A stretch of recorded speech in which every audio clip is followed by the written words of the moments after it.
নমস্কার, শুভ সন্ধ্যা। নিউজ ভ্যানগার্ডের স্বাস্থ্য বিষয়ক আলোচনা স্বাস্থ্য স্পন্দন অনুষ্ঠানে আপনাদের সবাইকে স্বাগত। আমি রণবীর থাকছি আপনাদের সঙ্গে আগামী 1 ঘন্টা এই আলোচনায়। প্রত্যেক রবিবার সন্ধ্যা 6টা থেকে 7টা অবধি আমার সঙ্গে থাকছেন বিভিন্ন চিকিৎসকগণ, বিশেষজ্ঞ চিকিৎসকগণ। আলোচনা করবে বিভিন্ন স্বাস্থ্য বিষয়ক সমস্যা নিয়ে। আজকে আমাদের সঙ্গে আছেন রাজ্যের স্বনামধন্য চিকিৎসক ডক্টর প্রদীপ ভৌমিক। প্রদীপ, তোমাকে স্বাগত আমাদের অনুষ্ঠানে আজকে। ডক্টর প্রদীপ ভৌমিক, ওনার কোনো চিকিৎসা সংক্রান্ত বিষয়ে যে কোনো প্রশ্ন আপনি করতে পারবেন। আজকে আমাদের এই অনুষ্ঠানে যেই বিষয়ে আমরা আলোচনা করব, আকস্মিক স্বাস্থ্য সমস্যা, প্রতিকার এবং প্রতিরোধ, এই সম্পর্কে। আমি আবার বিষয়টা বলে দিচ্ছি একবার। আকস্মিক স্বাস্থ্য সমস্যা, প্রতিকার এবং প্রতিরোধ, এই বিষয়ে কথা বলবো। তাছাড়া আপনারা প্রশ্ন করতে পারেন, সরাসরি কথা বলতে পারবেন ডক্টর প্রদীপ ভৌমিকের সঙ্গে বিভিন্ন মেডিসিন রিলেটেড বিভিন্ন প্রশ্ন নিয়ে, যেরকম ডায়াবেটিস, হাইপারটেনশন বা প্রেশার ইত্যাদি প্রশ্ন নিয়ে ডাক্তারবাবু আমাদের সঙ্গে আছেন, কথা বলতে পারবেন, মতামত নিতে পারবেন, পরামর্শ নিতে পারবেন। থাকুন আমাদের সঙ্গে, দেখতে থাকুন আমাদের অনুষ্ঠান স্বাস্থ্য স্পন্দন। প্রতিটি আলোচনার প্রথমে আমি জানতে চাইবো, যেহেতু আমাদের টপিকটা আজকে রাখলাম আকস্মিক স্বাস্থ্য সমস্যা, প্রতিরোধ ও প্রতিকার, আমাকে আগে বলো যে আকস্মিক স্বাস্থ্য সমস্যাগুলি কি কি হতে পারে? প্রথমেই নিউজ ভ্যানগার্ডকে আমার ধন্যবাদ, এবং আজকে এখানে সরাসরি দর্শকদের সঙ্গে কথা বলার সুযোগ করে দেওয়ার জন্য, এবং তোমাকে অভিনন্দন যে আজকে আমরা একসঙ্গে কথা বলার এই সুযোগ পাওয়ার জন্য। দর্শকদের আমার নমস্কার।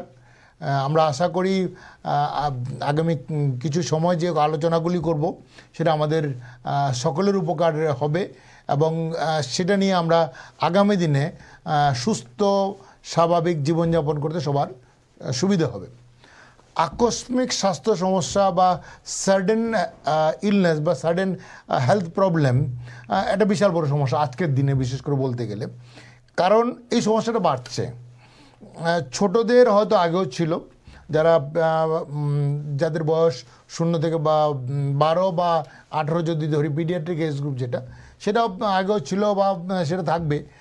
কিন্তু বড়দের সমস্যাটা এখন বাড়ছে এই কারণে যে আমাদের যে লাইফ এক্সপেক্টেন্সি বা বেঁচে থাকার যে বয়সটা, সেটা এখন আস্তে আস্তে বাড়ছে। যেমন স্বাধীনতার সময়ে আমাদের যে গড় আয়ু ছিল সেটা 60-এর চেয়ে কম, আজকে সেটা 70-এর উপরে চলে গেছে।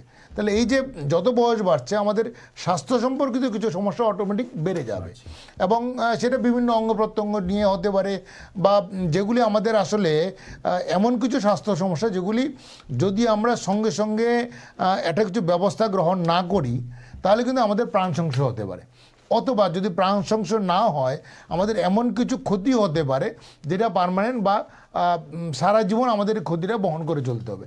যেমন যদি বলি স্ট্রোক মানে ব্রেইন অ্যাটাক মানে হলো, আমরা যদি অন্যায় বলতে, একটা পক্ষাঘাত হওয়া বা শরীরে একদিকে প্যারালাইসিস হওয়া। সেটা কীরকমভাবে হয়? যেমন হঠাৎ করে একটা সুস্থ মানুষ কথা বলছে বা আলোচনা করছে বা যে কোনো কাজ করছে, হঠাৎ করে দেখা গেলো শরীরে একদিকে আস্তে আস্তে অচল হয়ে যাচ্ছে, কাজ করছে না, তারপরে সে অজ্ঞান হয়ে যাচ্ছে, বা সেটা নিয়ে হয়তো আমরা পরেও কথা বলতে পারবো। এই সেটা স্ট্রোক, এটা একদম সাডেনলি হচ্ছে, হঠাৎ করে হচ্ছে, এবং সেটার কিন্তু পরিণতি অত্যন্ত ভয়ঙ্কর হতে পারে যদি আমরা সঙ্গে সঙ্গে তার সঙ্গে চিকিৎসার আর একটা ব্যবস্থা গ্রহণ না করি। তাহলে ব্রেইনে বা মাথায়, মস্তিষ্কে জনিত যে কোনো সমস্যাই বেশিরভাগ সময় সাডেন, অকস্মাৎ, এবং সেগুলি কিন্তু বেশিরভাগ সময় প্রাণ সংশয় হতে পারে। যদি প্রাণ সংশয় না হয়, যেমন স্ট্রোক থেকে যদি কেউ মৃত্যু না হয়, তাহলে কিন্তু তার একটা প্যারালাইসিস সারা জীবন ধরে বহন করতে হবে, যদি আমরা সঙ্গে সঙ্গে চিকিৎসার একটা সুযোগ গ্রহণ না করি। একটু আটকাছি বলে দিই তাহলে। এই ক্ষেত্রে একটা জিনিস খুব গুরুত্বপূর্ণ, সাধারণত যেটা আমরা বুঝে থাকি, স্ট্রোক বলতে এটা বলতে চাইছো যে কোনো মস্তিষ্কে যদি কোনো এই ধরনের আকস্মিক কোনো সমস্যা হয়, তার থেকে যেই প্রবলেম বা সমস্যাগুলো তুমি বলছো, তো স্ট্রোক ওয়ার্ডটা কনফাইন করছে শুধু হায়ার সেন্টার বা ব্রেনেই। এক্স্যাক্টলি, হার্ট স্ট্রোক বলতে কিছু থাকে না। হার্ট মানে ব্রেইন অ্যাটাক বা ব্রেইনে যেটা হয় সেটা স্ট্রোক। আচ্ছা, হার্টে যেটা হবে সেটা হার্ট অ্যাটাক, স্ট্রোক নয়। এটা একদম আসলে ঠিকই বলছো তুমি, যে কারণ এটা নিয়ে আমাদের একটা সবার একটা ভুল ধারণা আছে, যে অনেকে বলে আমার স্ট্রোক হয়েছে, আসলে পর হয়তো বলতে চাইছেন একটা হার্ট অ্যাটাক হয়েছিল। হার্ট অ্যাটাকটা স্ট্রোক নয়। স্ট্রোক সবসময় ব্রেইনে হয়। ব্রেন স্ট্রোকটাকে আমরা ব্রেন অ্যাটাক বলতে পারি, যদিও সাধারণত আমরা বলি না, কিন্তু হার্টের ব্যাপারটা সবসময় হার্ট অ্যাটাক বা যেটা আমরা অন্যভাবে বলি ইসকেমিক হার্ট ডিজিজ বা একুট মায়োকার্ডিয়াল ইনফার্কশন, যেই ভাষায় বলি না কেন সেটা হার্ট অ্যাটাক। স্ট্রোক সবসময় ব্রেনের। আচ্ছা, তো এই কি সাইন বা সিমটম দিয়ে একটা প্রাথমিকভাবে আমি বুঝতে পারবো যে হয়তো বা আমার খুব অতি শীঘ্র কোনো চিকিৎসা দরকার আছে, স্ট্রোক হতে পারে, যে আমার চিকিৎসা দরকার আছে, বেশি সময় না নেওয়া, ডাক্তারের শরণাপন্ন হওয়া উচিত। প্রাথমিক কি সাইন বা সিমটম বা লক্ষণ সমূহগুলি কি তুমি যদি একটু বলো। এক্স্যাক্টলি, এটা অত্যন্ত গুরুত্বপূর্ণ। এটা দুটো বিষয় আছে। একটা হলো কোন বিষয়গুলি হলে আমার যে কোনো ব্যক্তির স্ট্রোক হওয়ার সম্ভাবনা বেশি থাকে, সেগুলি আমরা বলি রিস্ক ফ্যাক্টর। যেগুলি হলে কারো স্ট্রোক হওয়ার সম্ভাবনা বেশি, যেমন এইজ একটা রিস্ক ফ্যাক্টর। যত বয়স বাড়বে তত তার স্ট্রোক হওয়ার সম্ভাবনা বেশি। স্ট্রোক মানে আগেই যেটা বলছেন, আবার যদি আমরা একটু স্পষ্ট করে দিই, যে স্ট্রোক মানে নার্ভের বা ব্রেইনের এমন একটা রোগ যেটাতে সাধারণত শরীরের এক অংশ প্যারালাইজড হয়ে যায়, পরবর্তী সময়ে তার অজ্ঞান হতে পারে বা সে সম্পূর্ণভাবে অচৈতন্য হয়ে যেতে পারে, সেটা স্ট্রোক। তাহলে সেটা কত রিস্ক ফ্যাক্টর থাকবে। যেমন কারোর যদি ব্লাড প্রেশার থাকে এবং সেটা যদি কন্ট্রোলে না থাকে, তাহলে তার স্ট্রোক হওয়ার সম্ভাবনা বেশি। কারো যদি ডায়াবেটিস থাকে, সেটা যদি প্রপার ঠিকভাবে কন্ট্রোলে না থাকে, তাহলে তার স্ট্রোক হওয়ার সম্ভাবনা বেশি। যারা স্মোক করেন তাদের স্ট্রোক হওয়ার সম্ভাবনা বেশি। যাদের বয়স বাড়লে যেমন স্ট্রোক হওয়ার সম্ভাবনা বেশি থাকে, যাদের ফ্যামিলিতে স্ট্রোক হওয়ার একটা হিস্ট্রি আছে তাদের স্ট্রোক হওয়ার সম্ভাবনা বেশি। যাদের কোলেস্ট্রল রক্তে বেশি থাকে বা চর্বি জাতীয় জিনিস রক্তে বেশি থাকে, তাদের স্ট্রোক হওয়ার সম্ভাবনা বেশি। এগুলোর সম্ভাবনা বা রিস্ক ফ্যাক্টর, এগুলিকে আমরা কিছুটা অনেকটাই ঠিক করতে পারি। কিন্তু স্ট্রোক হবে কি না ঠিক আগের মুহূর্তে অনেক সময় আমরা জানি না বা বুঝতে পারি না। যেমন ব্লাড প্রেশার হয়তো চলছে, কেউ হয়তো বলুন আমার তো কিছু নেই, আমার হয়তো কেউ হয়তো ডাক্তারবাবু দেখার পরে দেখা গেল যে ব্লাড প্রেশার 200/100, কিন্তু ওনার কোনো সিমটম নেই। উনি তো বলতেই পারে আমার তো কোনো সিমটম নেই, তাহলে ওষুধ খাবো কেন? কিন্তু ওষুধ খাবো এই কারণে, কারণ সাডেনলি আর তারপরের মুহূর্তে কী হবে সেটা কিন্তু আমি বলতে পারবো না, কেউ বলতে পারে না। এই কারণে স্ট্রোকটা অলওয়েজ সাডেন, এবং এটা হঠাৎ করে হবে, বোঝা আগের থেকে অনেক সময় বোঝা নাও যেতে পারে, কিছু কিছু ক্ষেত্রে বোঝা যায়। যেমন যদি রক্তাল্পতা দেখা দেয় ব্রেইনে, স্ট্রোক দু রকমের হয়। একটা হলো রক্ত সরবরাহ কমে যাওয়া, একটা যদি হ্যামরেজ হওয়া বা ব্লিডিং হওয়া। রক্ত সরবরাহ যখন কমে যায় তখন অনেক সময় বোঝা যায়, যেমন হয়তো মুখে কথা লাগছে, কথা স্পষ্টভাবে বলতে পারছে না, বা মুখের একদিক বেঁকে যাচ্ছে, বা শরীরে একদিকে আস্তে প্যারালাইজ হয়ে যাচ্ছে, এটা এক ধরনের স্ট্রোক হতে পারে। আরটা হতে পারে সাডেনলি হঠাৎ পড়ে গেল, অজ্ঞান হয়ে গেল, একদিক প্যারালাইজ হয়ে গেল। আরটা হতে পারে কারো কনভালশন বা খিঁচুনি হচ্ছে, তাহলে স্ট্রোক হয়ে গেল। তাহলে স্ট্রোক এমন একটা জিনিস যেটা বেশিরভাগ ক্ষেত্রে যার হচ্ছে সে নিজে হয়তো বুঝতে পারে না, তার পক্ষে বোঝাটা কঠিন। বুঝতে হবে কার, যার পাশে যারা রয়েছেন, কাছাকাছি যারা রয়েছেন, নিকটাত্মীয়রা যারা রয়েছেন, ওনাকে যারা স্বাস্থ্য বা পরিষেবা প্রদান করেন, ওদেরকেই বুঝতে হবে। এবং বোঝার সঙ্গে সঙ্গে যেটা করতে হবে, তাকে ইমিডিয়েটলি হসপিটালে নিয়ে যেতে হবে। এর শর্টকাট কিছু নেই, জানা ঠিক আছে একটু অপেক্ষা করে দেখি, এটা প্রেশারের একটা ওষুধ দিয়ে দেখি, বা উনি তো প্রেশার ওষুধ খেতেন, প্রেশারটা একটু আজকে সকালে হয়তো খাননি, একটু দিয়ে দেখি। এই ধরনের প্রবণতা আমাদের সবারই আছে। আমরা সবাই হাসপাতালে যেতে একটু ভয় পাই, যে হাসপাতালে কী হবে, তারপরে কে দেখবে কি না, অনেকগুলো প্রশ্ন একসঙ্গে আমাদের মাথায় এসে যায়। আমরা এটা অ্যাভয়েড করি, আমরা চেষ্টা করি সেটা ঠিক করা যায় কি না। কিন্তু স্ট্রোকের ক্ষেত্রে সেটা করা উচিত নয়, কারণ স্ট্রোক সাডেন এবং সিভিয়ার, এবং তার পরিণতি বেশিরভাগ ক্ষেত্রে ভয়ঙ্কর। তাই আমাদের একটু সাবধান থাকতেই হবে। এবং স্ট্রোক আমাদেরকে, কারণ এক্ষেত্রে বলা হয় যে টাইম ইজ ব্রেইন। কারণ যদি যেমন সময় যদি চলে যায়, যেমন একটা লোকে এখনই স্ট্রোক হলে তাকে যদি আমরা 15 মিনিট বা 20 মিনিট বা আধা ঘন্টার মধ্যে হসপিটালে পৌঁছাতে পারি, যে স্ট্রোকের কারণে তার যে রক্ত মাথার একটা অংশে রক্ত সরবরাহ যেটা কমে যায়, সেটা কিন্তু কমবে। তার যদি চিকিৎসা তাড়াতাড়ি শুরু করা যায়, তাহলে তার এই যে ড্যামেজটা, ব্রেইনের অংশটা নষ্ট হয়ে যাওয়া, সেটাকে আমরা কমাতে পারবো।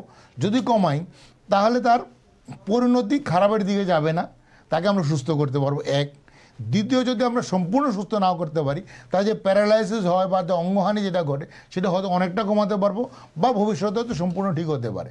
তাহলে আমাদের যেটা করা হয়, স্ট্রোকটা কী সেটা আমাদের জানতে হবে। যে কোনো ব্যক্তি যদি হঠাৎ করে অজ্ঞান হয়ে যায়, তাহলে সেটা স্ট্রোক হতে পারে। স্ট্রোক হয়েছে কিনা সেটা জানার জন্য আমাকে অপেক্ষা করা উচিত নয়, বা কারো পরামর্শ গ্রহণ করব, বা কিছু হয়েছে কিনা আগে প্রেশারটা দেখিনি, এইসব না করে যে যেখানে আছি না কেন আমরা সরাসরি হাসপাতালে যাওয়া উচিত। অনেকেরই নিজের একজন চিকিৎসকের পরামর্শ সাধারণত আমরা গ্রহণ করে থাকি, কারো না কারোর। অনেক সময় আমরা অপেক্ষা করি, না ঠিক আছে আমার চিকিৎসক আসুক, তারপর উনি দেখবেন, উনি যদি বলেন তাহলে হাসপাতালে যাব। এটা মোটেও উচিত নয়, কারণ স্ট্রোক যেটা নামের মধ্যে আছে এটা সাডেন সিভিয়ার, অতএব সেটাকে আমাদের হাসপাতালে যেতে হবে এবং চিকিৎসা যত তাড়াতাড়ি আমরা গ্রহণ করব, শুরু করব, তত তাড়াতাড়ি কিন্তু তার আইদার কমপ্লিট রিকভারি অথবা কিছুটা রিকভারি, আর সেটা যদি না হয় অ্যাটলিস্ট প্রাণে বাঁচিয়ে রাখার একটা সম্ভাবনা আমাদের যথেষ্ট আছে। যদি সময় যায় তাহলে কিন্তু আমরা ব্রেনকে রক্ষা করতে পারবো না। তাই স্ট্রোক আমাদের আজকের দিনে, যেহেতু আমি বলছিলাম প্রথমেই যে বয়সের সঙ্গে সঙ্গে স্ট্রোক হওয়ার সম্ভাবনা বাড়ছে, আমাদের অন্যতম আকস্মিক স্বাস্থ্য সমস্যা। তার মানে এতটুকু যত আমরা যা আলোচনা করলাম, এটাকে যদি কিছুটা সাম আপ করি, তুমি বলতে চাইছো stroke is always critical condition, একদম একদম দেরি না করে হসপিটালে যেতে লাগবে। আর কিছু কিছু প্রিডিসপোজিং ফ্যাক্টর বা কিছু কিছু আদার ফ্যাক্টরের কথা তুমি বললে, স্মোকিং এর কথা বললে তুমি, যত বয়স বাড়ছে বয়সের সঙ্গে সঙ্গে স্ট্রোক হওয়ার প্রবণতা বাড়তে পারে। কিছু সিস্টেমিক আদার ডিজিজ লাইক ডায়াবেটিস যেটা বলছো, প্রেশার যদি আনকন্ট্রোল থাকে একটা ফ্যাক্টর হতে পারে। এছাড়া আরো কিছু কিছু তুমি ফ্যাক্টরে কোলেস্টেরল কথা বললে, কোলেস্টেরল যদি বাড়ে আনকন্ট্রোল থাকে হতে পারে। তার মানে তুমি ইনডাইরেক্ট এটা বলতে চাইছো যে এই সব প্রেশার, ডায়াবেটিস এগুলি কন্ট্রোল থাকা অবস্থাও যদি জীবনশৈলীর পরিবর্তন আমরা না করি, লাইফস্টাইল মডিফিকেশন না করি, আরো কিছু কিছু এখানে ফ্যাক্টর থাকতে পারে। তুমি যদি একটু বুঝিয়ে বলে জীবনশৈলীর পরিবর্তনটা কি কি এক্সট্রা ফ্যাক্টর যেগুলি আমাদের এক্সট্রা কেয়ার নিতে লাগবে যাতে আমরা নর্মাল লাইফ স্প্যানটাকে মেনটেন করতে পারি। আসলে একদম সঠিক রণবীর, আসলে জীবনশৈলীর পরিবর্তন আজকের দিনে একবিংশ শতাব্দীতে আমাদের চিকিৎসার মূল মন্ত্র, বা আজকে ভালো থাকার, সুস্থ থাকার অন্যতম যদি কোনো উপায় থাকে সেটা হলো জীবনশৈলী পরিবর্তন। তার মধ্যে ডায়েট অ্যান্ড এক্সারসাইজ অন্যতম প্রধান। এখন ডায়েট অ্যান্ড এক্সারসাইজ করার প্রয়োজনটা কি? সেটা এই কারণে যে আমাকে আমার কতগুলি জিনিস কম রাখতে হবে। যেমন ওবিসিটি বা ওজনটা আমার কম রাখতে হবে, সেটা স্বাভাবিকের মধ্যে রাখতে হবে। দ্বিতীয়ত ব্লাড প্রেশার কখনোই বাড়তে হবে না। এবং আজকে যেটা গত 1 বছর আগে পর্যন্ত আমরা ভাবতাম যে 140/90 সিস্টোলিক ব্লাড প্রেশার, বা যেটা আমরা বলে থাকি যে উপরের ব্লাড প্রেশার 140 আর নিচের ব্লাড প্রেশার 90 থাকা উচিত। এখন সেটা কিন্তু এই বছরে গত কয়েক মাস আগে নতুন যেটা আমরা জেনেছি, সারা বিশ্ব যেটা নতুন গাইডলাইন ফলো করছে সেটা হলো 130/80, মানে উপরের ব্লাড প্রেশার বা সিস্টোলিক ব্লাড প্রেশার 130 থাকতে হবে বা তার নিচে, আর নিচের ব্লাড প্রেশার বা ডায়াস্টোলিক ব্লাড প্রেশার 80 থাকতে হবে। তাহলে আমার ব্লাড প্রেশারটা কন্ট্রোলে রাখতে হবে 130/80। সেটার জন্য যা যা ওষুধ প্রয়োজন হয়, অনেক সময় একটা ওষুধ হয়, অনেক সময় বলে আমি তো 2টো ওষুধ খাই, নাও কন্ট্রোল থাকতে পারে। 3টে ওষুধ খাই, অপটিমাম ডোজে খাই, তাহলে সেটা কিন্তু কন্ট্রোল, সাধারণত 2টো বা 3টে ওষুধে কন্ট্রোল হয়ে যায় ব্লাড প্রেশার। তাহলে আমার ব্লাড প্রেশারটা কন্ট্রোলে রাখতে হবে। দ্বিতীয়ত ডায়াবেটিসটা যদি না থাকে, অনেকের হয়তো ব্লাড সুগার এত পর্যায়ে থাকে না যে সেটা ওষুধের দরকার হয়, কিন্তু লাইফস্টাইল মডিফিকেশন বা ডায়েটারি কন্ট্রোলটা খুব দরকার হয়। তৃতীয়ত ট্রাইগ্লিসারাইডকে আগে আমরা খুব বেশি গুরুত্ব দিতাম না, কিন্তু এখন বলি ট্রাইগ্লিসারাইডটাকে 160 নিচে নামাতে হবে। চতুর্থ HDL, একটা কোলেস্ট্রল, যেটা ভালো কোলেস্ট্রল, অন্য সবগুলি কোলেস্ট্রল খারাপ, ট্রাইগ্লিসারাইড খারাপ, টোটাল কোলেস্ট্রল খারাপ, LDL খারাপ, কিন্তু HDLটা ভালো। HDL যদি কম থাকে, উল্টোটা, মেলের ক্ষেত্রে 40-এর নিচে বা ফিমেলের ক্ষেত্রে যে 50-এর নিচে থাকে সেটা খারাপ, এর উপরে রাখতে হবে।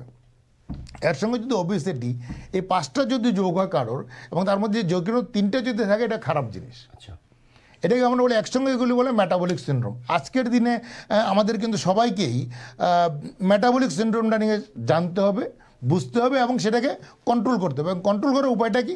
মেটাবলিক সিনড্রোমে কন্ট্রোল করার উপায় ডায়েট অ্যান্ড এক্সারসাইজ। ডায়েট দিয়ে আমরা কী করব? ওয়েটটা কমাবো। কি ওয়েট? আমাদের যেটা কোমরের লেভেলে যে কি এটা ব্যাসার্ধটা, সেটা আমাদের কমিয়ে আনতে হবে। তাহলে তার জন্য আমাদের ডায়েট কন্ট্রোল করতে হবে। ডায়েট কন্ট্রোল করার উপায়টা কি? কার্বোহাইড্রেটটা একটু কমিয়ে দেবো, যা খাই তাই খাবো, পরিমাণটা একটু কমিয়ে দেবো। অনেকে প্রশ্ন করে রুটি খাবো কি ভাত খাবো? রুটি ভাতে কোনো পার্থক্য নেই, সবগুলি কার্বোহাইড্রেট, তবে রিফাইন কার্বোহাইড্রেটগুলি একটা অ্যাভয়েড করা ভালো। যেমন ব্রেড না খেয়ে এমনিতে যদি আটা রুটি খাই তাহলে সেটা বেটার। তেমনি রিফাইন না খেয়ে যদি এমনিতে খাই আমরা, সেটা ভালো। কার্বোহাইড্রেট আমরা খেতে পারি, প্রোটিনও আমরা খাবো, ফ্যাটও আমরা খাবো, কিন্তু কম কম করে। টোটাল ক্যালোরিটাকে যদি আমরা 1800 বা 2000-এর মাঝামাঝি রাখি, যদি আমার ওয়েট স্বাভাবিকতে বেশি থাকে, তাহলে আমরা সেটা ভালো। এটা হলো ডায়েটটা আমাদের কন্ট্রোল করে। দ্বিতীয়ত আমাদের রেগুলার এক্সারসাইজ করতে হবে। সেটা কতটা? সেটা মোটামুটি প্রতিদিন 30 মিনিটে আমার 3 কিলোমিটার থেকে 5 কিলোমিটার হাঁটতে হবে। তার জন্য যদি যতটা ক্যালোরি খরচ হয় বা এক্সারসাইজ হয় সেটা মোটামুটি সাফিসিয়েন্ট। ডায়েট অ্যান্ড এক্সারসাইজ করে আমি যদি ওয়েটটাকে কন্ট্রোল করতে পারি, তার সঙ্গে যদি আমি হাইপার টেনশন, উচ্চ রক্তচাপ, ডায়াবেটিসটাকে কন্ট্রোল রাখতে পারি এবং ট্রাইগ্লিসারাইডকে কমাতে পারি, এইচডিএলকে বাড়াতে পারি, সে উপায় কি? এক্সারসাইজ। এক্সারসাইজ কিন্তু এইচডিএলকে বাড়ানোর খুব কোনো ওষুধ প্রায় নেই বললেই চলে। তার জন্য উপায় সেই আবার ঘুরে ফিরে এক্সারসাইজে যেতে হবে। তাহলে আমাদের আলটিমেটলি লাইফস্টাইল মডিফিকেশন, যেটা তুমি প্রথমেই বলছিলে যে লাইফস্টাইল মডিফিকেশন আজকের দিনে সবচেয়ে ভালো চিকিৎসা। এটা যদি করি তাহলে আমার কিন্তু অন্যান্য রোগগুলি, যেমন মেটাবলিক সিনড্রোম থেকে আগে আমরা ভাবতাম মেটাবলিক সিনড্রোম মানে বোধহয় হাইপার টেনশন আর ডায়াবেটিস, কিন্তু আজকে কিন্তু মেটাবলিক সিনড্রোম মানে স্ট্রোক হতে পারে, মেটাবলিক সিনড্রোম মানে আরেকটা আকস্মিক ডিজিজ হার্ট অ্যাটাক হতে পারে, মেটাবলিক সিনড্রোম মানে লিভারের ফ্যাটি লিভার হতে পারে, সেখানে লিভার সিরোসিস হতে পারে। আজকাল নতুন করে বলা হয় মেটাবলিক লিভার ডিজিজ, যেটা খুবই নতুন শব্দ, আগে বলা হতো না। যে লিভারের ডিজিজ কিন্তু মেটাবলিকের কারণে হয় বা মেটাবলিক সিনড্রোমে হয়। তাহলে আলটিমেটলি ঘুরে ফিরেই আমরা একটা জায়গাতে এলাম, মেটাবলিক সিনড্রোম, এবং সেটা পরিবর্তন করা আমার হাতে, চাবি কাটে আমার হাতে, আমার রান্না করে আমার পায়ে। সে আমার পা যদি বেশি চলে তাহলে আমি ভালো থাকবো, আর আমার রান্না করে যদি তেল কমানো যায় আর নুন কমানো যায়, প্রেশার কম থাকবে, সুগার কম থাকবে, ডায়াবেটিস কন্ট্রোল থাকবে, লাইফ জীবনশৈলীর পরিবর্তন হবে, আমরা ভালো থাকতে পারবো। কালেকটিভ একটা এফোর্ট একদম লাগবে। এখন আর একটা ডিজিজ নয়, ডায়াবেটিস নিজে একা ডিজিজ নয়, হাইপারটেনশন, উচ্চ রক্তচাপ নিজে একা ডিজিজ নয়, সে সবগুলি মিলিয়ে ডিজিজ, এবং সেটা কখন কোন দিকে যাবে কেউ আমরা বলতে পারবো না। কারণ আজকে যেটা ডায়াবেটিস কালকে সেটা হার্ট অ্যাটাক হতে পারে। অনেকে, কারণ একসময় বলা হয় বা অনেকে বলেন যেমন ডায়াবেটিস, আসলে ডায়াবেটিস আলাদা করে কোনো রোগ নেই, সেটা হার্ট ডিজিজ, সে তার মধ্যে শুধু ব্লাড সুগারটা বেশি থাকে, এরকম একটা শব্দ প্রচলিত আছে। তাহলে আলটিমেটলি ডায়াবেটিস হার্ট ডিজিজ করছে, তাহলে আমাকে ডায়াবেটিসটা কন্ট্রোল রাখতে হবে। ডায়াবেটিস কন্ট্রোল রাখতে সে ঘুরে ফিরে সবাই যার কাছে যাই আমরা, উনি এটাই বলবেন ডায়েট অ্যান্ড এক্সারসাইজ করতে হবে। তাহলে তুমি যেটা বলছো একদম সঠিকভাবেই আমাকে ঘুরে ফিরে কিন্তু সেই জীবনশৈলী পরিবর্তনটাকে আমাকে বারবার বুঝতে হবে এবং সেটা পরিবর্তন করতে হবে। যেমন আজকের দিনে যে পরিবর্তন হচ্ছে, আমরা যত কথা বলবো, যত আলোচনা করব, হয়তো আমাদের আলোচনা থেকে আজকে যদি 10 জন লোকও যদি উপকৃত হন তাহলে সেটা আমাদের লাভ, সেটা আমাদের পাওনা। কারণ আমরা দেখি এই যে আলোচনা করতে করতে আজকে যদি আমরা দেখি, আমরা রাস্তায় যদি চলি, খুব আজকের ইয়াং এজের যারা ছেলেরা রয়েছে বিশেষ করে, তারা খুব কম সংখ্যায় কিন্তু স্মোক করে বা ধূম্রপান করে, সংখ্যাটা কমছে, তাহলে এটা ভালো জিনিস। কিন্তু একইভাবে ওরাই কিন্তু আবার ফাস্টফুডের দোকানে বেশি যাচ্ছে, কারেক্ট, তাহলে ফ্যাট বেশি খাচ্ছে, এবং ওদের যদি আমরা দেখি ওদের ব্লাড প্রেশার কিন্তু ওর বয়সের একজন গ্রামের ছেলের থেকে অনেক বেশি। একটা শহরের ছেলের একটা ধরো 18 বা 20 বছর 22 বছর একটা ছেলের যদি ব্লাড প্রেশার, শহরের ছেলে 140, 90 বা 130, 80 থাকে, গ্রামের ছেলের কিছুটা কম। কারণটা কি? ওর কাছে এই এক্সপোজারটা নেই, এই ফ্যাটি ফুড খাওয়ার প্রবণতাটা নেই, বা ওর কাছে অ্যাভেলেবিলিটি নেই বলে সে খাচ্ছে না। তাহলে আমার কিন্তু এই যে ফাস্টফুডের দিকে ঝোঁক, বা ফাস্টফুড মানে কি? ফাস্টফুড মানে শুধু একটা ফুড নয়, ফুডকে আমরা ব্লেম করছি না। কী বাড়ছে? ফাস্টফুড মানে নুন, আমি নুন বেশি খাচ্ছি, প্রেশার বেশি বাড়বে। ফাস্টফুড মানে ক্যালোরি, ডায়াবেটিস হওয়ার সম্ভাবনা বেশি থাকে, ওবেসিটি হওয়ার সম্ভাবনা বেশি থাকে, ওয়েট বাড়ার সম্ভাবনা বেশি থাকে, কোলেস্ট্রল বাড়ার সম্ভাবনা বেশি থাকে। তো আলটিমেটলি আমরা সবগুলি কিন্তু একটা লাইফস্টাইল ছেড়ে এসে, স্মোকিংটা ছেড়ে এসে আমি আর একটা দিকে ঢুকছি। আবার অথবা স্মোকিংটা হয়তো কমলো, কিন্তু আমরা এগিয়ে যাচ্ছি কোন দিকে? মদ্যপানের দিকে আস্তে আস্তে বাড়ছে, বা অন্য ধরনের নেশা জাতীয় জিনিসের দিকে বাড়ছে। তাহলে এগুলি কিন্তু আমাদেরকে আবার নতুন করে রোগের সৃষ্টি করছে। আলটিমেটলি কিন্তু আমার ঘুরে ফিরেই আবার সেই তোমার লাইফস্টাইল মডিফিকেশন আমাদের আসতে হবে, এবং সেটা যদি করি তাহলে আমরা ভালো থাকবো। আমরা এতক্ষণ স্ট্রোক নিয়ে কথা বলছি, এখানে আরও দুইটা জিনিস অ্যাড করতে চাই। এই আলোচনার মধ্যে কতটুকু মাইনে রাখে যে মেন্টাল স্ট্রেস বা মানসিক চাপটা কতটুকু মাইনে রাখে স্ট্রোকের ক্ষেত্রে? যেরকমভাবে জীবন লাইফস্টাইল চেঞ্জ হচ্ছে, আমরা নিড বাড়ছে, two cope up the need, আমরা লাইফস্টাইলও চেঞ্জ হয়ে যাচ্ছে, মানসিক চাপও বাড়ছে, সেটা কতটুকু মাইনে রাখে? এটা একটা প্রশ্ন রইল। আর মেল ফিমেল দ্যাট এই ক্ষেত্রে কি কোনো দ্য রেশিও এক্স্যাক্টলি খুব ইনসিডেন্সটা কি বেশি আছে ধরনের? এটা যদি অত্যন্ত গুরুত্বপূর্ণ বলছে দুটোই। যদি মানসিক স্ট্রেস ডেফিনেটলি আমাদেরকে স্ট্রোক বাড়ায়, সেটা বাড়ায় কারণ আমাদের হাইপোথ্যালামাস পিটুইটারি এড্রিনাল একটা অ্যাক্সিস কাজ করে।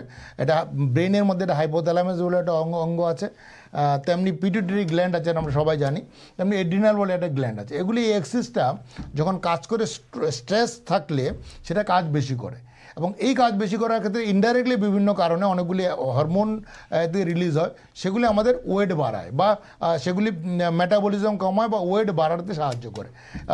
এবং এই কারণে ওয়েট বাড়লে আলটিমেটলি আমার আবার সেই ঘুরে ফিরে মেটাবলিক সিনড্রোম বাড়লো। স্ট্রেস কিন্তু আমার মেটাবলিক সিনড্রোম বাড়ায়।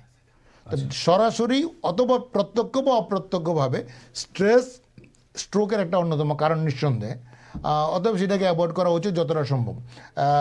আরেকটা যেটা মেল ফিমেল ডেফিনেটলি মেল প্রিপন্ডারেন্স, এগুলি স্ট্রোক ভাস্কুলার ডিজিজ যতগুলি আছে যেগুলি মানে যেগুলি ধমনির রোগ, যেমন ব্রেনের স্ট্রোক হোক অথবা হার্টের অ্যাটাক হোক, দুটো কিন্তু ছেলেদের বেশি মেয়েদের কম 60 বছর বয়স পর্যন্ত। মেয়েদের 60 বছর বয়স পর্যন্ত কিছুটা কম থাকে, 60-এর পরে মেল ফিমেল রেশিও আর কোনো খুব বেশি পার্থক্য থাকে না। এটা বলা হয় যে মেয়েদের, যেমন বলছিলাম হার্ট অ্যাটাক একটা অন্যতম একটা স্বাস্থ্য সমস্যা যেটা সাডেনলি হয়, এবং সেটা যদি আমরা ইমিডিয়েট কেয়ার না করি তাহলে কিন্তু সেটা ভয়ঙ্কর পরিণতি দিয়ে যেতে পারে। সেটা মেয়েদের ক্ষেত্রে বলা হতো আগে যে হার্ট অ্যাটাক মেয়েদের কম হয়, কিন্তু এখন দেখা গেছে বা গত কিছু বছর ধরে বা কিছু দশক ধরে দেখা গেছে যে মেয়েদেরও কিন্তু হার্ট অ্যাটাক হয়, এবং মেয়েদের যখন হার্ট অ্যাটাক হয় সেটা অনেক সময় ট্রিটমেন্টে তাকে কন্ট্রোল করা আরও ডিফিকাল্ট হয়। অর্থাৎ মেল ফিমেল কিছুটা ডিফারেন্স হলেও আলটিমেটলি গিয়ে এক জায়গায় দাঁড়ায়।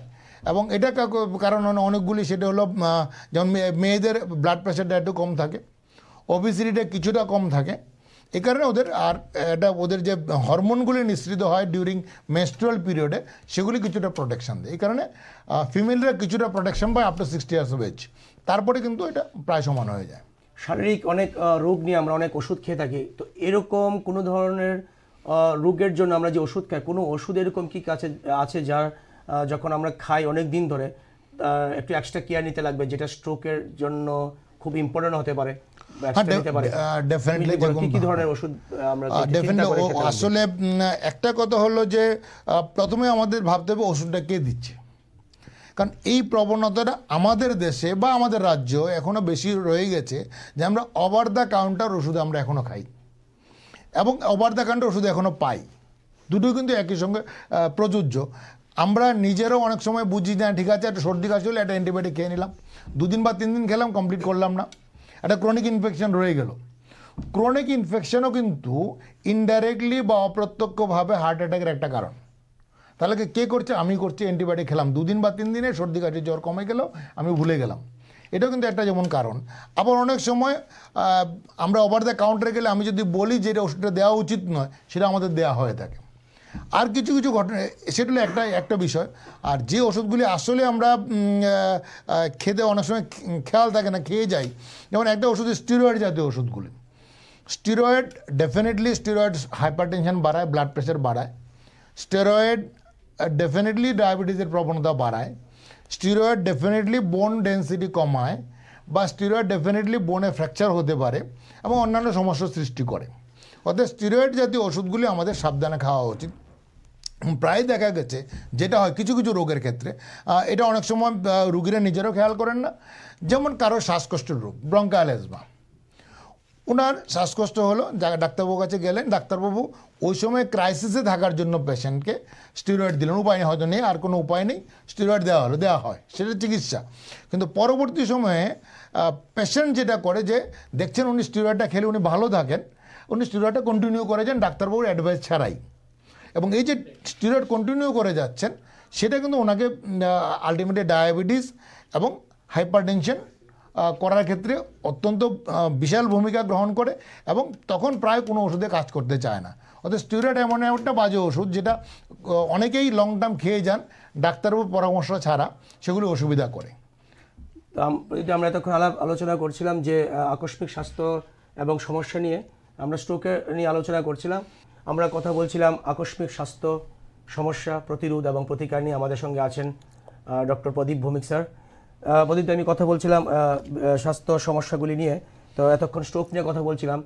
এবার আমরা যদি আরেকটা দিকে যাই, হার্ট অ্যাটাকটা কী এবং কী কারণে হয় বা প্রতিকারটা বা কী, একটু যদি তুমি আমাদের কিছু সময়ও আমাদের কনস্ট্যান্ট অনেক আলোচনা আছে, একটু মোটামুটি যদি আমাদের বুঝিয়ে বলো।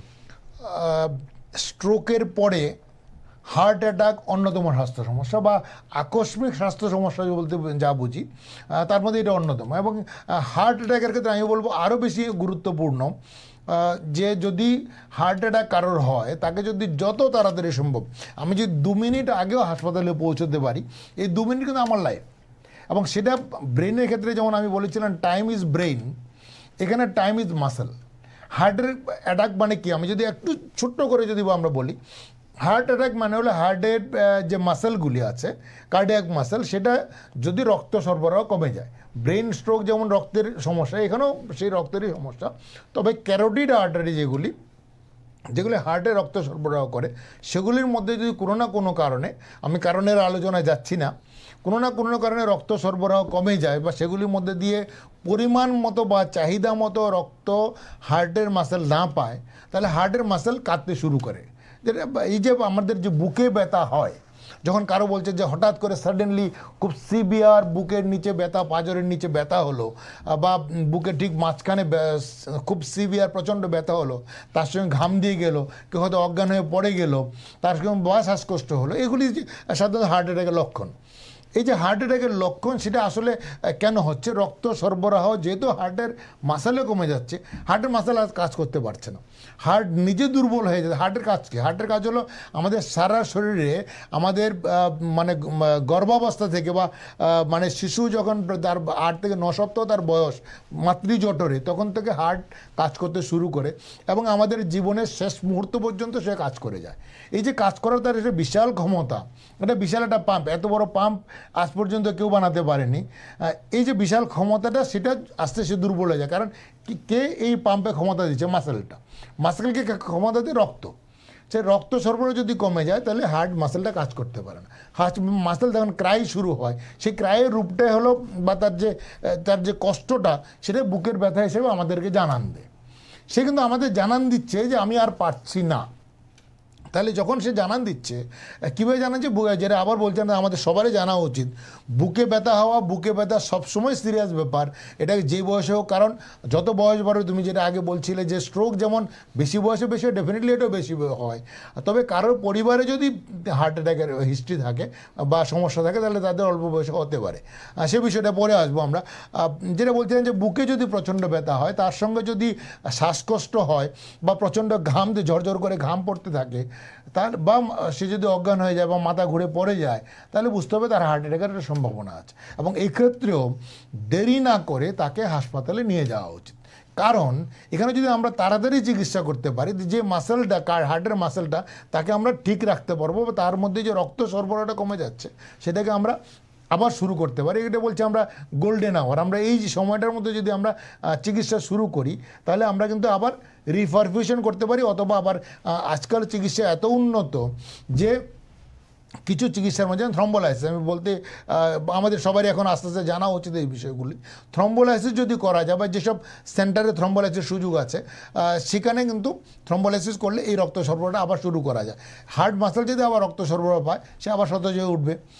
তেমনি যদি আবার কেউ যদি এনজিওপ্লাস্টি করার কোনো সেন্টারে সুযোগ থাকে, সেই এনজিওপ্লাস্টিকেও যদি, যেগুলি আজকাল প্রাইমারি পিসিআই বা পারকুটিনিয়াস কার্ডিয়াক ইন্টারভেনশন যদি করা যায়, তাহলে কিন্তু আবার হার্ট মাসেল কাজ করতে শুরু করবে বা রক্ত সরবরাহ আমরা বাড়াতে পারবো। তাহলে আমাদের যে বুঝতে হবে যে হার্ট অ্যাটাক হতে পারে, এবং সেটা যে কোনো বয়সে হয়, আস্তে বয়সের সঙ্গে বেশিও হলেও, জেনারেলি 40 থেকে 50, 60 এই বয়সটা খুবই ভয়ঙ্কর। কারণ এই বয়সে যদি হার্ট অ্যাটাক হয়, তার সিরিয়াসনেস বা কমপ্লিকেশন বা জটিলতাগুলি বেশি হয়। তাহলে আমাদের যদি কারো বুকে ব্যথা হয়, সেটাকে সহজভাবে না নিয়ে তার সঙ্গে সঙ্গে পরীক্ষা বা চিকিৎসার সুযোগ গ্রহণ করা উচিত। কম করে আর কিছু যদি না হয়, ইসিজি করা উচিত এবং কিছু রক্ত পরীক্ষা করা উচিত। তাহলে আমরা বুঝতে পারবো হার্ট অ্যাটাক হয়েছে কিনা। এবং তার জন্য আবারও আমি বলবো, আকস্মিক স্বাস্থ্য সমস্যার ক্ষেত্রে কারো চেম্বারে নয়, কোনো তার ব্যক্তিগত চিকিৎসকের জন্য অপেক্ষা নয়, সেখানে হাসপাতালে যাওয়া উচিত। এবং নিঃসন্দেহে সেই হাসপাতালে যাওয়া উচিত, বিশেষ করে যদি হার্ট অ্যাটাক হয়, যেখানে ফেসিলিটিগুলি বেশি রয়েছে, যত ফেসিলিটি, এবং সময় নষ্ট না করে। অথবা নিকটবর্তী স্বাস্থ্যকেন্দ্রে যাতে একটা কিছু প্রাথমিক চিকিৎসা শুরু করে, যেখানে মানে খুব ভালো চিকিৎসা করা সম্ভব, সেখানে আমরা রোগীটাকে পৌঁছে দিতে পারি। অতএব হার্ট অ্যাটাক কিন্তু আজকের দিনে আরেকটা মেজর সমস্যা। এবং বিভিন্ন কারণে আবার সেই ঘুরে ফিরে আমাদের কিন্তু সেই মেটাবলিক সিনড্রোমে ফিরে যেতে হবে। বিভিন্ন কারণে আমাদের অ্যাথেরোস্ক্লেরোসিস বা ক্যারোটিড আর্টারির মাঝখানে যে মেদ জমে যাওয়া বা ফ্যাট জমে যাওয়ার কারণে হার্ট অ্যাটাকের পরিমাণ বেড়ে যাচ্ছে এবং এখানে সব রিস্ক ফ্যাক্টরগুলি কাজ করে। এখানে আবার মেল সেক্স বা ছেলেদের মধ্যে আবার বেশি হয়। এই রিস্ক ফ্যাক্টরগুলি কিছুটা আমরা ঠিক করতে পারি, কিছু হয়তো পারি না। যেগুলি পারি স্মোকিং বন্ধ করতে পারি, আবার যেগুলি পারি না আমার বয়স বাড়ছে সেটা তো বাড়বেই, বা কারো যদি ফ্যামিলিতে হিস্ট্রি থাকে যে কারো হার্ট অ্যাটাকের হিস্ট্রি আছে তা সেটা আমি চেঞ্জ করতে পারবো না। কিছু মডিফায়েবল রিস্ক ফ্যাক্টর, কিছু নন মডিফায়েবল রিস্ক ফ্যাক্টর। কিন্তু যেটাই করে রিস্ক ফ্যাক্টর যদি কারোর থাকে, কারোর যদি এই ধরনের বুকের সমস্যা হয় তার সঙ্গে সঙ্গে হাসপাতালে দেওয়া উচিত এবং চিকিৎসা করা উচিত। এবং সেই সুযোগটা যত তাড়াতাড়ি সম্ভব আমরা গ্রহণ করি তত কিন্তু আমাদের মঙ্গল। দুটো কারণে, একটা হলো যদি আমরা ধরো আমরা হাসপাতালে গেলাম, চিকিৎসা হলো, আমার বেঁচেও গেলাম, বাড়িতে ফিরেও এলাম, কিন্তু হার্টটা দুর্বল হয়ে গেল। তার যে এখন সবাই জানেন, এগুলি অনেকেই জানেন যে কার্ডিয়াক ফাংশন বা ইজেকশন ফ্র্যাকশন কমে গেল, তখন কি হবে? আমি আর দোতলায় আর উঠতে পারবো না, হাঁটতে পারবো না, যে কোনো সময় রাত্রিবেলা শ্বাসকষ্ট হতে পারে। তাহলে এটা আমাদের একটা বিশাল সমস্যা। অর্থাৎ হার্ট অ্যাটাকের যদি কোনো রকম সম্ভাবনা থাকে, সেটাকে গ্যাস না ভেবে বা অন্য কিছু হয়েছে, ঠিক আছে আমি একটা নিজে ওষুধ খেয়ে দেখি, একটা জিব্বার নিচে ওষুধ দিয়ে আমাকে একবার কোনো 10 বছর আগে কোনো ডাক্তারবাবু বলে দিয়েছিলেন তাই ওষুধটা খেলে ঠিক হয়ে যাবে, এই ধরনের কোনো রকমের রিস্ক না নিয়ে হাসপাতালে যাওয়া উচিত, পরীক্ষা করা উচিত, চিকিৎসা করা উচিত। তাহলে কিন্তু আমরা হার্ট অ্যাটাক, একটা সাডেন কার্ডিয়াক ডেথ, একটা কথা আছে, কোনো সাডেন কার্ডিয়াক ডেথ মানে উইদিন মিনিট ডেথ নয়, আমাদের শরীর আমাদের সুযোগ দেয়। সেটা বলছিলাম যে বুকে ব্যথাটা আসলে কি, হার্ট আমাকে জানান দিচ্ছে আমি আর পারছি না, অতএব আমার দায়িত্ব এখন আমি এই যে সময়টা আমাকে হার্ট দিল, হার্ট অ্যাটাক শুরু হওয়া থেকে তার জটিলতা তৈরি হওয়া পর্যন্ত, সেই সময়টাকে কাজে লাগিয়ে আমি যদি নিজেকে সুস্থ করার জন্য যথেষ্ট সুযোগ গ্রহণ করি, বা নিজ রোগী নিজে বা তার আত্মীয় স্বজন, নিকট আত্মীয়রা সেই সুযোগটা যদি গ্রহণ করেন, তাহলে আমরা সুস্থ থাকতে পারি এবং অনেক দিন সুস্থ থাকতে পারি। কারণ আজকাল চিকিৎসার সুযোগ বাড়ছে। আজকে 20 বছর বা 30 বছর আগে যে সুযোগটা ছিল না, আজকে থেকে যদি 30 বছর আগে যদি যাই, একটা হার্ট অ্যাটাকে রুগী হলে কী হতো, হাসপাতালে শুয়ে পড়ো, অক্সিজেন লাগিয়ে দেওয়া হতো, হয়তো জিব্বার নিচে একটা ওষুধ দিয়ে দেওয়া হতো। এখন সেটা সম্পূর্ণ পাল্টে গেছে চিকিৎসা। এখন আমরা যদি যেখানে সুযোগ আছে সরাসরি অ্যাম্বুলেন্সে থ্রম্বোলাইটিক থেরাপি দেওয়া হয়, অ্যাম্বুলেন্সে ইসিজি করা হয়, তো ঘরে ইসিজি করা হয়। এবং আজকাল এমন সিস্টেম রয়েছে, ইসিজি করে এখন যদি সিম্পল আমি যদি অন্য কিছু নাও করি, ইসিজি করে সঙ্গে সঙ্গে হোয়াটসঅ্যাপে আমরা অনেকের কাছে পাঠিয়ে দিতে পারছি। পাঠিয়ে দিয়ে সেটা আমি যদি স্টাডিটা করে নিই, সঙ্গে সঙ্গে আমি থ্রম্বোলাইটিক থেরাপি অ্যাম্বুলেন্সে দিতে পারছি, অ্যাম্বুলেন্সে হসপিটালে পৌঁছাতে পারছি, হসপিটালে যেখানে আমার সুযোগ রয়েছে সঙ্গে সঙ্গে আমি ক্যাথ ল্যাবে পৌঁছাতে পারছি, এনজিওপ্লাস্টি করতে পারছি। 6 ঘন্টা পরে আমি সম্পূর্ণ, বা 3 ঘন্টা বা 4 ঘন্টা পরে আমি বলতে পারি না আই এম সেফ, আমি ভালো হয়ে গেছি। এই যে গ্যারান্টিটা, সেটা হয়তো আজকে থেকে 30 বছর আগে ছিল না। তাই আকস্মিক স্বাস্থ্য সমস্যাটা আস্তে দিনে যেতে বেশি হচ্ছে, আবার চিকিৎসার সুযোগও বাড়ছে, এবং সেই সুযোগটা আমাদের সকলকেই নেওয়া উচিত। সেটা আমার এখানে বক্তব্য। এটা তো গেলো প্রদীপ দা, তুমি কথা বলছিলে হার্ট অ্যাটাক নিয়ে। হার্ট অ্যাটাক নিয়ে কিন্তু কোনো সময় দেখা যায় অনেকে যে ব্যাপারটা নিয়ে একটু কনফিউশন থাকে হার্ট ব্লকটা নিয়ে। তুমি যদি দুটো ডিফারেন্স একটু বলো, হার্ট ব্লকটা এবং হার্ট অ্যাটাকটা কি? অনেক সময় ব্লক হলে পেসমেকার থাকে, এবং কমপ্লিট হার্ট ব্লক কি, পার্শিয়াল হার্ট ব্লক কি, একটু যদি আমাদের আমি একটু খুব মানে বেশি করে না বলে, হার্ট অ্যাটাক বলতে আমরা যেটা বুঝছি সেটা মায়োকার্ডিয়াল ইনফাকশন।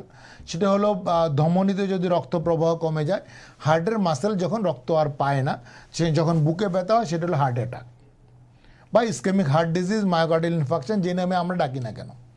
আর একটা হলো হার্ট ব্লক বলতে কিন্তু হার্টের আর্টারি ব্লক নয়। আমি এতক্ষণ যেটা বলছিলাম সেটা হার্টের আর্টারির মাঝখানে, ধমনির মাঝখানে প্লাক জমে যাওয়া বা অ্যাথেরোস্ক্লেরোসিস হওয়া বা মেদ জমে যাওয়া। হার্ট ব্লক বলতে বোঝা হলো, যেটা মানে মেডিকেল ল্যাঙ্গুয়েজে যদি আমি বলি, হার্ট ব্লক বলতে বোঝায় হৃদস্পন্দন কমে যাওয়া। সাধারণত আমাদের হৃদস্পন্দন, স্বাভাবিক হৃদস্পন্দন 60 থেকে 100, এটা স্বাভাবিক। এবং আমাদের হার্ট এমনভাবে তৈরি হয়েছে, যেদিন থেকে যে বললাম যে 8 বা 9 সপ্তাহ থেকে যখন হার্ট কাজ শুরু করে, তখন আমাদের এই যে সিস্টেমটা, এই যে ইলেকট্রিক্যাল সিস্টেম, এই যে আমাদের হার্টের মাসেলগুলি কাজ করে, সেটা আরেকটা সিস্টেম, যেন পাম্প যেমন কাজ করে, একটা আরেকটা সিস্টেম সমভাবে কাজ করে, সেটা হলো একটা ইলেকট্রিক্যাল সিস্টেম। সেটা একটা এসএ নোড বলে একটা নোড আছে, সেটা কন্ট্রোল পাওয়ার, যেখানে কন্ট্রোল স্টেশন, পাওয়ারের মেইন কন্ট্রোল স্টেশন, সেখান থেকে সে পুরো হার্টটাকে কন্ট্রোল করে। এটা যদি কোনো দুর্বলতা দেখা দেয় তাহলে হৃদস্পন্দন যেটা আমার 60 থেকে 100 সেটা কমে যেতে, সে বাড়তেও পারে, সেটা এক ধরনের যে সেই টেকিকার্ডিয়া হয়, ভেন্টিকুলার টেকিকার্ডিয়া, ভেন্টিকুলার ফিব্রিলেশন, এগুলি যেটা হয় সেটা হার্ট অ্যাটাকের কারণে জটিলতা হিসাবে দেখা দেয়। সেটার জন্য সেটা আবার একটা বড় জটিলতা। কিন্তু তুমি যেটা বলছিলে হার্ট ব্লক, সেটা সাধারণত যেটা হয় হার্ট রেটটা কমে যায়। কেন কমে যায়? কোনো না কোনো কারণে হৃদস্পন্দনটা কমে গেলে হার্টের আবার একই সমস্যা হলো, হার্ট এখন আর যে পরিমাণ তাকে রক্ত সরবরাহ করার কথা ছিল সারা শরীরে, সেটা সে পারছে না, কারণ তার হৃদস্পন্দনটাই কম। আমি যদি প্রতি মিনিটে 60 কদম হেঁটে যে জায়গাটা পৌঁছতে পারবো, আমি 30 কদম হেঁটে ওই দূরত্ব কখনোই পারবো না, তাহলে আমার আমার লক্ষ্যে পৌঁছানো সম্ভব নয়।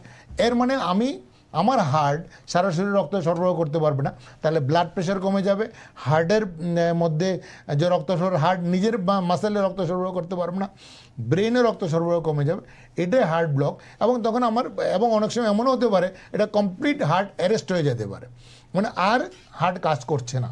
এখানে আমাকে যদি মাসেল ঠিক থাকে, হার্ট অ্যাটাক না হয়, তাহলে আমি যদি আবার এটাকে কার্ডিয়াক মাসেলটাকে আবার স্টিমুলেট করতে পারি কোনো না কোনোভাবে, আমার ইলেকট্রিক্যাল সিস্টেমটাকে, যেটা হঠাৎ করে ব্ল্যাক আউট হয়ে গেল, আমার যে সাডেনলি যে ইলেকট্রিক ফল করলো বা লোডশেডিং হলো, সেটাকে কোনো না কোনোভাবে যদি আমরা জেনারেটর লাগিয়ে যদি আবার চালু করতে পারি, তাহলে আমার হার্ট আবার কাজ করবে। এই কারণেই পেসমেকারকে বলা হয় পালস জেনারেটর। তাহলে এখানে কিন্তু জেনারেটরের ভূমিকা আছে, যেখানে লোডশেডিং হলে আমাকে জেনারেটর লাগাতে হবে, হার্টের ব্লক হয়ে গেলে আমাকে পালস জেনারেটর বা যেখানে পেসমেকার লাগাতে হবে, তাহলে হার্ট আবার কাজ করতে শুরু করে, আমি কাজ করতে পারবো ভালোভাবে। সেটাই আসলে ব্লক। তো ব্লক আর হার্ট অ্যাটাক এক জিনিস নয়, একটু পার্থক্য আছে।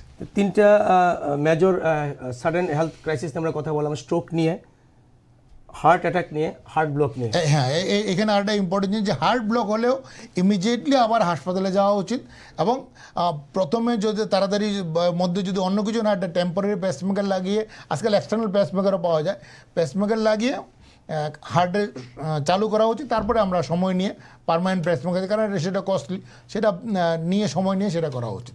একটু শুনে বলি দা, এই ব্যাপারগুলি নিয়ে, এই তিনটা মেজর হেলথ ক্রাইসিস নিয়ে যখন কথা বললাম, প্রতিরোধ নিয়ে বললাম, প্রতিকার নিয়ে বললাম, এবার যদি আমাকে একটু প্রগনোসিসটা নিয়ে বলো, ক্যাটাগরিক্যালি আমি বলছি, স্ট্রোক দেওয়ার পরে কিছু ওষুধপত্রের পাশাপাশি রেট অফ সাকসেস বা প্রগনোসিসটা কতটুকু, পেসমেকার নিয়ে কতদিন চলতে পারে, বা জীবনশৈলী কতটুকু আবার নর্মাল, একটা প্লেয়ার বা একটা অ্যাথলেট পেসমেকার দিতে লাগবে, সে কি আবার নর্মাল লাইফে যেতে পারবে কিনা, অ্যান্ড হার্ট অ্যাটাক হওয়ার পরে কি আবার সেম প্রফেশনালি ওই জায়গায় যেতে পারবে কিনা, কীরকম ধরনের চেঞ্জ কতটুকু নিতে লাগবে, কীরকম লাইফস্টাইল মডিফাই করতে লাগবে, আবার আর কিছুটা কম্প্রোমাইজ করে নিতেই লাগবে আমাদের। আমার এটা অত্যন্ত গুরুত্বপূর্ণ প্রশ্ন, কারণ এটা ঘুরে ফিরে বলে আমরা রিহেবিলিটেশন, আবার আমরা কতটা আগের জায়গায় পৌঁছে যেতে পারবো সেটার মধ্যে আবার ডিপেন্ড করছে। কিন্তু ঘুরে ফিরে যে কথাটা আমি প্রথমে বলছিলাম, আমি কতটা প্রথম যখন আমার সমস্যাটা হলো কতটা আমি সচেতন ছিলাম, আমার ব্রেইনকে আমি কতটা রক্ষা করতে পেরেছি, আমার হার্টকে আমি কতটা রক্ষা করতে পেরেছি। যেমন যদি ধরি আমার হার্ট অ্যাটাক হয়েছে, হার্ট অ্যাটাকের পরে আমি উইদিন হাফ অ্যান আওয়ার, বা আমি যখন বুঝতে পারলাম না বুকে ব্যথা হচ্ছে, এটা হার্ট অ্যাটাক হতে পারে, আমি সঙ্গে সঙ্গে আমার যেখানে হার্ট কেয়ার সেন্টার আছে যেখানে ভালো, যদি আমি ফর্চুনেটলি এমন একটা সেন্টার, আজকে যদি আমি এমন একটা জায়গাতে আছে যেখান থেকে একটা ভালো হার্ট কেয়ার সেন্টারে পৌঁছতে 6 ঘন্টা 10 ঘন্টা 12 ঘন্টা লাগবে, সেটা আনফর্চুনেট ইস্যু। কিন্তু আমি যদি এটা কাছাকাছি সেন্টারে থাকি, আমি যদি সরাসরি এমন একটা সেন্টারে যাই এবং উইদিন শর্ট টাইম আমার এনজিওপ্লাস্টি হয়, তাহলে হয়তো বা আমি সম্পূর্ণ স্বাভাবিক জীবন যাপন করতে পারবো, যদি আমার মাসেল ইনজুরি না হয়। সেটা দেখতে পরবর্তী সময় পরীক্ষা করি, আমরা ইকোকার্ডিওগ্রাফি করি বা টিএমটি করে দেখি আমার হার্ট মাসেল কাজ করছে কতটা। যদি ঠিক থাকে তাহলে সে স্বাভাবিক জীবনে ফিরে যাওয়ার সময় অনেকেই ইয়াং এজে হার্ট অ্যাটাকের পরে, ইভেন বাইপাস সার্জারির পরে অনেক স্বাভাবিক জীবনযাপন করতে পারেন, এটা সম্ভব। কিন্তু তেমনি আবার যদি হার্ট ব্লক হয়, যে পেসমেকার লাগিয়েও কিন্তু আজকাল, আগে সুযোগ ছিল না, আজকাল অনেক ডুয়েল চেম্বার পেসমেকার আছে, একটু কস্টলি চেম্বার হাফ পেসমেকার, কিন্তু এগুলি নিয়ে স্বাভাবিক কাজকর্ম করা যায়। কেউ মোটামুটি স্বাভাবিক দৌড়ে বা কাজকর্ম, অফিস আদালত সব কাজ করা যায়। হয়তো বা খেলাধুলা করতে একটু সমস্যা হতে পারে, মানে খুব মেজর এক্সারসাইজ, কিন্তু যেমন মর্নিং ওয়াক করা, সব হার্ট অ্যাটাকের পেশেন্টকে আমরা বলি অবশ্যই মর্নিং ওয়াক করবেন, কন্টিনিউ করুন আপনার এক্সারসাইজ। ইউজুয়ালি 4 to 6 সিক্সের পরেই। তেমনি পেসমেকার নিয়েও হাঁটা যায়, কোনো অসুবিধা নেই, কিন্তু স্ট্রোক এখানে একটা সমস্যা আছে। স্ট্রোকের পরে রিকভারিটা কিন্তু ডিপেন্ড করছে সেই একই সময়ের উপরে আমরা কতটা রিকভার করতে পারলাম আর কী ধরনের স্ট্রোক হয়েছিল। কারণ হ্যামারেজিক স্ট্রোক হলে কেউ যদি ব্লিডিং হয় সেটা যদি কম হয় কিছু না, সে সম্পূর্ণ সুস্থ হয়ে যাবে, একদম কোনো হয়তো প্যারালাইসিস থাকবে না। আবার যদি ইসকেমিক স্ট্রোক বড় হয় সেটাও কিন্তু উল্টোটা হতে পারে। আবার হ্যামারেজিক স্ট্রোক বড় হলে তার কমপ্লিট রিকভারি কখনো না হতে পারে। এটা প্রগনোস্টিকেট করতে হয় তখন যখন তার ডিজিজ হলো তখন, বা পরবর্তী সময় রিকভারি কতটা হলো। অত স্ট্রোকটা একটু ডেফিনেটলি আমাদের সবসময় আমরা একটা ফিঙ্গারটা ক্রস করে রাখি। কিন্তু হার্ট অ্যাটাক যদি আমরা আর্লি ইন্টারভেনশন করতে পারি তাহলে ডেফিনেটলি তাকে একটা সম্পূর্ণ সুস্থ জীবন দেওয়া সম্ভব। তার লাইফস্টাইল ডেফিনেটলি যদি হার্ট অ্যাটাকের আগে যেমন লাইফস্টাইল মডিফিকেশন ছিল সেটা কন্টিনিউ করতে হবে। লাইফস্টাইল মডিফিকেশনের সঙ্গে কম্প্রোমাইজ কখনোই আমরা করতে পারবো না। আমরা আলোচনার প্রায় শেষ লগ্নে পৌঁছে গেছি, একটু সময় পাচ্ছি আমরা। জেনেটিক ফ্যাক্টর কতটুকু গুরুত্বপূর্ণ এই 3 ধরনের রোগের ক্ষেত্রে, 3 ধরনের সমস্যার ক্ষেত্রে? সব ক্ষেত্রে জেনেটিক একটা ইস্যু ডেফিনেটলি। আর যেটা বলছিলাম যেমন মেল সেক্স যেমন একটা ফ্যাক্টর, তেমনি কারোর ফ্যামিলিতে বিশেষ করে হার্ট অ্যাটাকের ক্ষেত্রে জেনেটিক একটা বিশাল ইস্যু। কারণ যদি দেখা গেছে কারোর ফ্যামিলিতে যদি first degree relative, first degree মানে মা বাবা ভাই বোন, ওদের যদি 55 বছরের আগে কারোর ফ্যামিলিতে হার্ট অ্যাটাকের হিস্ট্রি থাকে তাহলে ওদের হার্ট অ্যাটাকের হওয়ার সম্ভাবনা অত্যন্ত বেশি। এবং তার সঙ্গে যদি কোনো রিস্ক ফ্যাক্টর থাকে, যে ওবিসিটি থাকে, ডায়াবেটিস থাকে, হাইপারটেনশন থাকে, তাহলে হার্ট অ্যাটাক বেশি হবে। অতএব জেনেটিক একটা ফ্যাক্টর। আবার যেমন এটা প্রায় 1990-এর কাছাকাছি সময়ে একটা স্টাডি হয়েছিল, তো ওরা দেখেছিল কেডি স্টাডি বলে একটা স্টাডি, সেটা ওরা ইউরোপে করেছিল, ট্রান্স ইউরোপিয়ান কান্ট্রিগুলিতে। সেখানে ওরা দেখে গেছে এশিয়ান যারা আছে ওখানে বাস করছে হয়তো 20 বছর 30 বছর 40 বছর ধরে, ওদের তুলনায় মানে ইউরোপের লোকদের তুলনায় আমাদের এশিয়ানদের বা বিশেষ করে সাউথ ইস্ট এশিয়ান কান্ট্রিদের লোকদের হার্ট অ্যাটাকের প্রবণতা অনেকটাই বেশি। এবং সেটাতে যে তুমি যেটা বলছিলে যে জেনেটিক ফ্যাক্টর কতটা, সেটা এখানে জেনেটিক ফ্যাক্টর ডেফিনেটলি আছে। কতগুলি জিন কাজ করে এখানে, থ্রিপ্টিক জিন বলে, এগুলি নিয়ে অনেক আলোচনা হয়েছে, অনেক কেউ পক্ষে কেউ বিপক্ষে, যেটাই বলুক না কেন এটা ডেফিনেটলি যে এখন প্রমাণে, যেটা আগে আমরা অনেক আগে আমরা জানতাম যে হার্ট অ্যাটাক বড় লোকদের রোগ, এখন সেটা নয়। আগে আমরা জানতাম হার্ট অ্যাটাক পশ্চিম দেশের লোক, আমাদের নয়, সেটা এখন নয়। অর্থাৎ সময়ের সঙ্গে পাল্টে গেছে জিনিসটা, পাল্টে বিভিন্ন কারণে। আমাদের লাইফস্টাইল যেমন পরিবর্তন হয়েছে, আমরা যত বেশি আধুনিক হয়েছে আমাদের রোগও আধুনিক হয়ে গেছে, আমাদের থেকে স্মার্ট হয়ে গেছে, অর্থাৎ আমাদের রোগও বেশি হচ্ছে। এবং ওদের যে লাইফস্টাইলটা সেটা আমরা গ্রহণ করেছি, এই কারণে আমাদের এগুলো সমস্যাটা বেশি হচ্ছে। কিন্তু ডেফিনেটলি জিন একটা বিশাল বড় ফ্যাক্টর। এবং স্ট্রোকের ক্ষেত্রেও তাই, কারণ হাইপার টেনশনের ক্ষেত্রেও কিন্তু জেনেটিক ফ্যাক্টরটা কাজ করছে, ডায়াবেটিসের ক্ষেত্রেও কাজ করছে। অর্থাৎ হাইপার টেনশন ডায়াবেটিস একসঙ্গে থাকলে এটা ব্রাদার অ্যান্ড সিস্টার, স্ট্রোক হওয়ার সম্ভাবনা বেড়ে যাচ্ছে। অর্থাৎ আলটিমেটলি এগুলো সবগুলি ভাস্কুলার ডিজিজ, যেগুলি সাডেন ডিজিজ হচ্ছে, এগুলি সবগুলিতে জেনেটিক ফ্যাক্টর ডেফিনেটলি, তুমি একদম সত্যি যে এটা জেনেটিক ফ্যাক্টর একটা কাজ করে সবসময়। কিন্তু এখানে মনে রাখতে হবে শুধু জেনেটিক ফ্যাক্টর নয়, লাইফস্টাইল যদি তুমি প্রথম থেকে বলছিলে এটা অত্যন্ত গুরুত্বপূর্ণ। যদি সেটাকে আমরা মডিফাই করতে পারি, জিনকেও আমরা অনেকটা মডিফাই করতে পারি। আচ্ছা ভাই, আমি একটা প্রশ্ন রাখছি এখানে। এই 3 ধরনের আকস্মিক যে স্বাস্থ্য সমস্যাগুলি নিয়ে আমরা আলোচনা করলাম, প্রতিরোধ প্রতিকার নিয়ে কথা বললাম, আমাদের রাজ্যে, ত্রিপুরা রাজ্যে এই রোগ পরবর্তী পর্যায়ে আমার হসপিটাল বা সরকারি পর্যায়ে বা কীরকম হসপিটালগুলিতে কী ধরনের সুযোগ সুবিধা আছে চিকিৎসার জন্য? এই 3 ধরনের যে আকস্মিক স্বাস্থ্য নিয়ে আমরা আলোচনা করলাম আমাদের রাজ্যে। বিশেষ স্বাস্থ্য পরিষেবা ক্রমাগত পরিবর্তনশীল, সেটা আজকের দিকে কয়েক দশক আগে যা ছিল তার থেকে এখন আরও ভালো হয়েছে। এবং আমরা নিঃসন্দেহে আশা করতে পারি আগামী 1 দশক পরে আরও উন্নত হবে।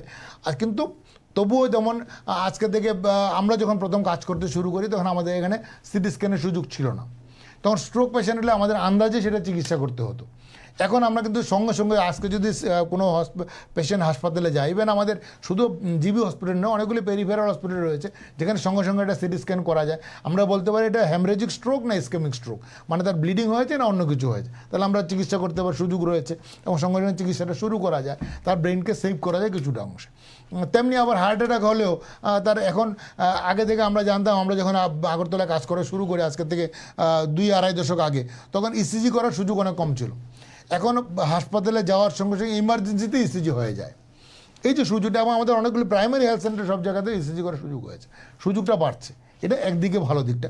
আরেকদিকে যেটা হলো সেটা যে ইন্টারভেনশন যেটা দরকার, ডায়াগনস্টিক ফেসিলিটিগুলি বাড়ার সঙ্গে সঙ্গে পরবর্তী পদক্ষেপে কিন্তু আমার প্রত্যেকটা পেশেন্ট চাইবে আমি কেন বেস্ট ট্রিটমেন্টটা পাবো না, সেই জায়গাটা হয়তো আমাদের এখনও দুর্বলতা আছে। সেটা আমাদের পরিষেবাজনিত যে জিনিসগুলি, যেটা আমার ইমিডিয়েট ট্রিটমেন্ট বা ক্রাইসিসের ম্যানেজমেন্ট, সেটা আমাদের আরও উন্নত করার অনেক সুযোগ রয়েছে। এবং আনন্দের ব্যাপার যে সরকারি একটা প্রচেষ্টা রয়েছে সেটাকে আরও উন্নত করে এখানে হায়ার স্পেশালিটিগুলিকে সুবিধা প্রদান করার জন্য। আরেকটা জায়গা আমি বলবো সেটা হলো আমাদের হাসপাতালে পৌঁছানোর প্রবণতা আমাদের তৈরি যেমন করতে হবে, তেমনি হাসপাতালে পৌঁছানোর সুযোগটা আমাকে করে দিতে হবে। এবং সেটা ডেফিনেটলি রাষ্ট্রের বা রাজ্যের দায়িত্ব নিঃসন্দেহে আছে। আমি যাতে একটা অসুস্থ হলে কারণ এখন অনেকগুলি আমাদের নিউক্লিয়ার ফ্যামিলি, আগে একটা ফ্যামিলিতে 7জন 8জন 10জন লোক থাকতো, একজন অসুস্থ হলে 8-6জন ঘুরে আসতো, তাড়াতাড়ি ওদের হাসপাতালে পৌঁছানোর জন্য সুযোগ ছিল। এখন সেটা নেই বলে আমার কিন্তু রাজ্যের বা রাষ্ট্রের দায়িত্ব অটোমেটিক বর্তায় যে আমি কীভাবে হাসপাতালে আমার এই সিরিয়াসলি ইল পেশেন্টকে পৌঁছাতে পারবো। কারণ সেখানে আবার সেই time is health, time is brain, time is heart. অতএব আমার কিন্তু তাড়াতাড়ি পৌঁছানোর জন্য একটা সুযোগ সুবিধাগুলি আমাদের আরও অনেক বেশি উন্নত করার জায়গাটা রয়ে গেছে। এবং নিঃসন্দেহে যেটা বলছিলাম যে স্বাস্থ্য পরিষেবাটা ক্রমাগত পরিবর্তনশীল এবং আগামী দিনে আরও উন্নত স্বাস্থ্য পরিষেবা আমরা দেখতে পারবো, সেটা আমাদের বিশ্বাস। আলোচনা শেষ লগ্নে চলে এসেছি। তোমাকে অনেক অনেক ধন্যবাদ আমাদের অনুষ্ঠানে থাকার জন্য। দর্শক বন্ধু, আপনারা দেখছিলেন নিউজ ভ্যানগার্ডের অনুষ্ঠান স্বাস্থ্য স্পন্দন। আমি আগামী রবিবার আবার সন্ধ্যা 6টা থাকবো অন্য একজন বিশেষজ্ঞ চিকিৎসকের সঙ্গে থাকার জন্য অসংখ্য ধন্যবাদ। সুস্থ থাকবেন। নমস্কার।